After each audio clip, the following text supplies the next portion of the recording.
Hello everyone and welcome back to English with Madhav Bajaj. पिछली class में हम लोगों ने अपना टॉपिक स्टार्ट किया था जो कि था कंपोनेंट्स ऑफ अ सेंटेंस, और काफी डिटेल में हमने इस बात को जाना था कि चाहे इंग्लिश लैंग्वेज में कितना भी लंबा सेंटेंस क्यों ना हो, उसमें ज्यादा से ज्यादा कितने कंपोनेंट्स हो सकते हैं।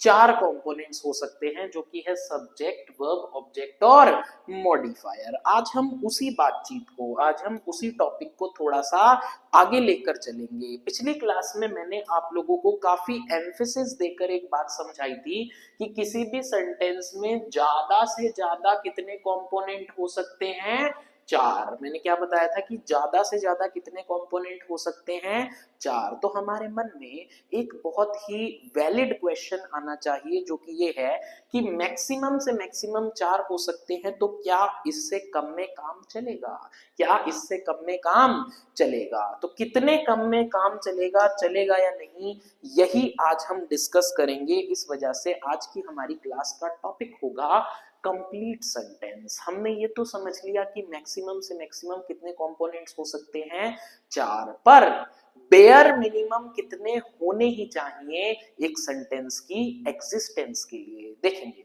उस बात को करने से पहले हम जरा फिर से उसी सेंटेंस की हेल्प लेंगे जिससे हमने इस कंसेप्ट को समझा है, जिससे हमारी फाउंडेशन बनी है कि Madhav wrote a novel last year. Madhav यहाँ पर सब्जेक्ट है जो कि परफॉर्म कर रहा है एक्शन, रॉट हमारा वर्ब है जो कि हमें बता रहा है कौन सा एक्शन किया जा रहा है, अ नॉवेल हमारी ऑब्जेक्ट है, और लास्ट ईयर है मॉडिफायर। मैं याद दिला दूं मॉडिफायर क्या होता है। मॉडिफायर एक ऐसा कंपोनेंट होता है जो कि या तो बताता है टाइम, या फिर बताता है प्लेस, और या फिर बताता है मैनर। ठीक है, अब ये जो लास्ट ईयर है ये है मॉडिफायर ऑफ टाइम। ये हमें क्या बताने का काम कर रहा है?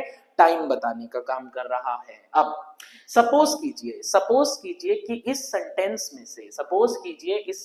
में से मैं ये फुल स्टॉप उठाकर यहां लगा दूं और मैं मॉडिफायर को उड़ा दूं सपोज कीजिए। तो अब हमारे पास सेंटेंस कितना बचा?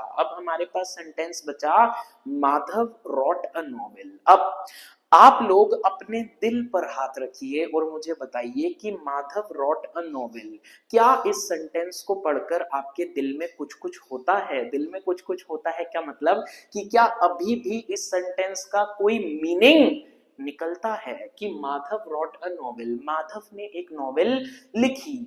हाँ, अभी भी इसका एक बहुत ही वैलिड मीनिंग निकलता है। वो नहीं बता रहा कि उसने कब लिखी, कहां लिखी, कैसे लिखी, पर अभी भी ये सेंटेंस अपने आप में वैलिड है, कंप्लीट है। तो इससे हम क्या कंक्लूड करेंगे? इससे हम ये कंक्लूड करेंगे कि किसी भी सेंटेंस के अंदर जो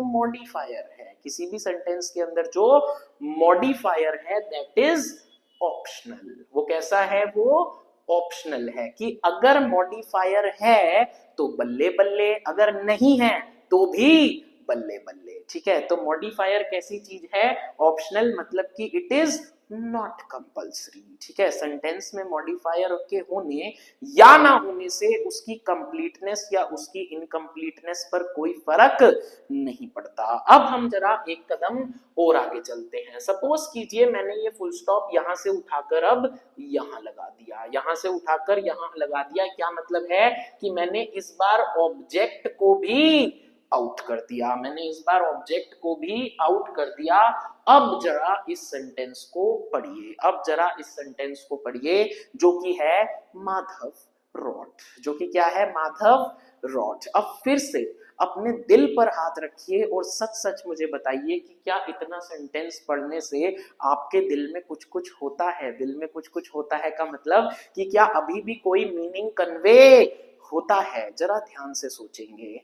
हाँ, अभी भी मीनिंग कन्वे होता है कि माधव ने लिखा। अब क्या लिखा, कहां लिखा, कैसे लिखा, किसके साथ लिखा, ये सब वो नहीं बता रहा, पर ये सेंटेंस अभी भी मीनिंगफुल, अभी भी कंप्लीट है। तो यहां से हम क्या कंक्लूड कर सकते हैं? यहां से हम ये कंक्लूड कर सकते हैं कि मॉडिफायर की ही तरह ऑब्जेक्ट भी कैसा है? ऑप्शनल, यानी कि ये भी मैंडेटरी, ये भी कंपलसरी नहीं है। अगर है तो बल्ले बल्ले, नहीं है तो भी बल्ले बल्ले। ठीक है, मुझे उम्मीद है ये बात समझ आई होगी। और अगर किसी को डाउट है कि नहीं यार माधव ये तो अच्छा नहीं लग रहा, एक मैं और एग्जांपल देता हूं। देखो सपोज करो मैंने लिखा बर्ड्स फ्लाई, ये सेंटेंस तो बिल्कुल ठीक है, मुझे लगता है जिनको डाउट होगा उनका क्लियर हो जाएगा। बर्ड्स यहाँ पर हमारा सब्जेक्ट है और फ्लाई वर्ब है। इस सेंटेंस को और किसी की जरूरत नहीं है, ना तो इसमें ऑब्जेक्ट है और ना ही इसमें मॉडिफायर है। अब इस पूरी बातचीत के बाद अगर मैं एक सिचुएशन और समझूं, अब सपोज करो मैंने ये फुल स्टॉप यहां से भी हटा दिया और इसे यहां लगा दिया, यानी कि मैंने अब वर्ब को भी हटा दिया, मैंने अब वर्ब को भी हटा दिया, तो अब हमारे पास क्या बचा? सिर्फ माधव। क्या अब ये एक सेंटेंस कहलाने लायक है?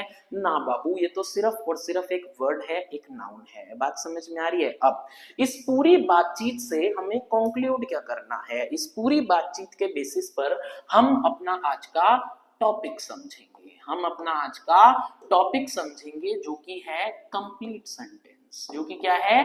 Complete sentence. कि कब हम एक सेंटेंस को कंप्लीट बोल सकते हैं, उसमें मिनिमम क्या चीजें होनी ही होनी चाहिए कि उसे कंप्लीट कहा जा सके। अब जब मैंने कंपोनेंट्स ऑफ सेंटेंस पढ़ाए थे तो मैंने खुद ही बताया था कि ज्यादा से ज्यादा कितने कंपोनेंट हो सकते हैं? 4। पर किसी सेंटेंस के कंप्लीट होने के लिए, किसी सेंटेंस के कंप्लीट होने के लिए हमें चाहिए मिनिमम 3 चीजें। हमें क्या चाहिए? मिनिमम 3 चीजें। जरा ध्यान से देखेंगे कि ये 3 चीजें कौन कौन सी हैं। सबसे पहले तो एक सेंटेंस को कंप्लीट होने के लिए उसमें होना ही होना चाहिए क्या? सब्जेक्ट। क्या होना ही चाहिए? सब्जेक्ट। दूसरा, उसके कंप्लीट होने के लिए उसमें होना ही होना चाहिए एक वर्ब। क्या होना चाहिए? एक वर्ब। और तीसरा, बड़े सारे लोगों के मन में आएगा कि तीसरा तो ऑब्जेक्ट ही होगा, पर जरा याद करो बीड़ू, जरा याद करो बीड़ू ये वाले सेंटेंस को। इस सेंटेंस के अंदर तो ऑब्जेक्ट है ही नहीं, ये तो तब भी कंप्लीट सेंटेंस है। माधव रोट जब हमने लिखा था तब भी हमने उसे कंप्लीट माना था। तो जो तीसरी चीज की रिक्वायरमेंट है वो ऑब्जेक्ट नहीं है, बल्कि वो एक नया खिलाड़ी है जिसको हम कहते हैं क्लियर थॉट। क्या कहते हैं? Clear thought. अब ये क्लियर थॉट का क्या मतलब है? क्लियर थॉट का सिंपल सा मीनिंग है कि जो भी हम बात कर रहे हैं वो कैसी होनी चाहिए? मीनिंगफुल होनी चाहिए। कैसी होनी चाहिए?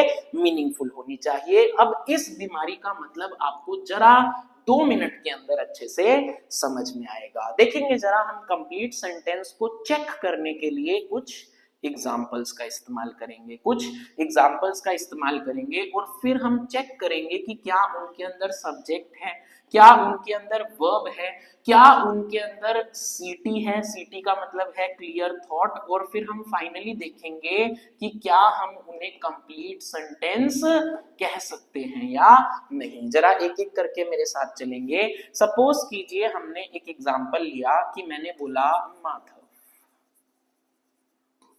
टीचर्स। मैंने एक एग्जांपल लिया माधव टीचर्स। माधव पढ़ाता है, ठीक है। अब माधव यहाँ पर क्या है? सब्जेक्ट है, यानी कि इस सेंटेंस में हमारे पास सब्जेक्ट है। वो कौन सा एक्शन कर रहा है? वो पढ़ा रहा है, यानी कि हमारे पास वर्ब भी है। अब इस सेंटेंस को पढ़कर, माधव टीचर्स इस सेंटेंस को पढ़कर क्या आपको कोई मैसेज कन्वे हो रहा है? क्या क्लियर कोई बात समझ में आ रही है? मुझे पूरी उम्मीद है हाँ समझ में आ रही है कि माधव पढ़ाता है। तो क्या इसमें क्लियर थॉट है? हाँ जी बिल्कुल है। तो क्या हम इसे कंप्लीट सेंटेंस कह सकते हैं? क्योंकि ये तीनों पैरामीटर्स को कंप्लीट कर रहा है तो हम इसे कंप्लीट सेंटेंस कह सकते हैं। बात समझ में आ रही है? अब जरा हम एक और एग्जांपल लेते हैं। सपोज करते हैं हम एक स्टूडेंट का नाम लेते हैं सार्थक। मैंने बोला सार्थक डांसेस। जरा फिर से इस सेंटेंस को देखेंगे। सार्थक एक 12th क्लास में पढ़ने वाला बच्चा है। इस बात को मैंने क्यों बताया थोड़ी देर में डिस्कस करेंगे। देखो सार्थक डांसेस में क्या हमारे पास सब्जेक्ट है? हाँ जी बिल्कुल है। जो एक्शन परफॉर्म कर रहा है सार्थक, कौन सा एक्शन परफॉर्म कर रहा है? नाच रहा है, डांसेस, ठीक है। Clear thought. क्या इस सेंटेंस को पढ़ के हमें कोई बात समझ में आ रही है? जी हाँ बिल्कुल समझ में आ रही है। सार्थक नचनिया है, वो नाचता है, ठीक है। तो इसी वजह से क्लियर थॉट भी है। तो क्या ये कंप्लीट सेंटेंस होगा? हाँ जी बिल्कुल होगा। अगली बात देखो, अब मैं इसी सार्थक की बात कर रहा हूं, मैं इसी सार्थक की बात कर रहा हूं।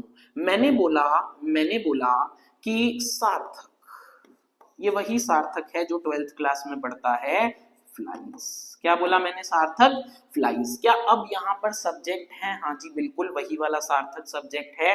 क्या अब यहाँ पर वर्ब है? हाँ जी बिल्कुल वर्ब है कि वो उड़ रहा है। क्या इस सेंटेंस में क्लियर थॉट है? मुझे जरा एक सेकंड के लिए सोच के बताना।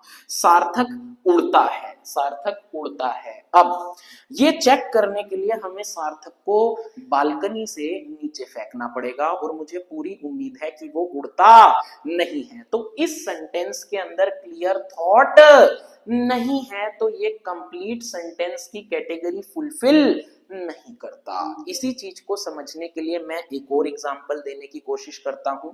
सपोज कीजिए मैं बात कर रहा हूं माधव, पहले मैंने लिखा था माधव टीचर्स, मैं अपनी ही बात कर रहा हूं। सपोज कीजिए मैंने लिखा माधव बार्क्स। क्या लिखा मैंने? माधव बार्क्स। अब अरे भौंकते तो कुत्ते हैं, ये बात याद रखना कि भौंकते तो कुत्ते हैं, कोई भी इसे अदरवाइज ना ले, ठीक है। माधव बार्क्स। अच्छा, क्या इस सेंटेंस में सब्जेक्ट है? हाँ जी बिल्कुल है। क्या इस सेंटेंस में वर्ब है? हाँ जी बिल्कुल है, बार्क्स, ठीक है। पर क्या इस सेंटेंस में क्लियर थॉट है? मेरे हिसाब से तो बिल्कुल नहीं है, क्योंकि माधव बार्क नहीं करता, माधव तो स्पीक करता है। तो यहाँ पर हो सकता था माधव स्पीक्स, पर क्योंकि यहाँ पर बार्क्स है तो यहाँ पर क्लियर थॉट नहीं है, इसी वजह से ये कंप्लीट सेंटेंस भी नहीं है। तो मुझे उम्मीद है कि अब आपको इस बीमारी, इस क्लियर थॉट का मीनिंग क्लियर हो गया होगा, ठीक है। तो आज की क्लास में हमने क्या समझा? आज की क्लास में सबसे पहले हमने ये रिवाइज किया कि हमारे पास टोटल कंपोनेंट्स होते हैं 4, सब्जेक्ट, वर्ब, ऑब्जेक्ट और मॉडिफायर। पर किसी सेंटेंस के कंप्लीट होने के लिए इन चारों की हमेशा नीड नहीं होती। हमारे पास 3 चीजें होनी चाहिए किसी भी सेंटेंस को कंप्लीट डिक्लेयर करने के लिए, which are subject, verb and clear thought. तो मुझे उम्मीद है आपको ये बात क्लियर हुई होगी। डिस्क्रिप्शन में इसी टॉपिक पर बेस्ड एक बहुत ही अच्छी वर्कशीट है, तो प्लीज आप उसे अटेम्प्ट करिए और उसके सॉल्यूशंस भी मैंने अपलोड कर दिए हैं। Thank you so much.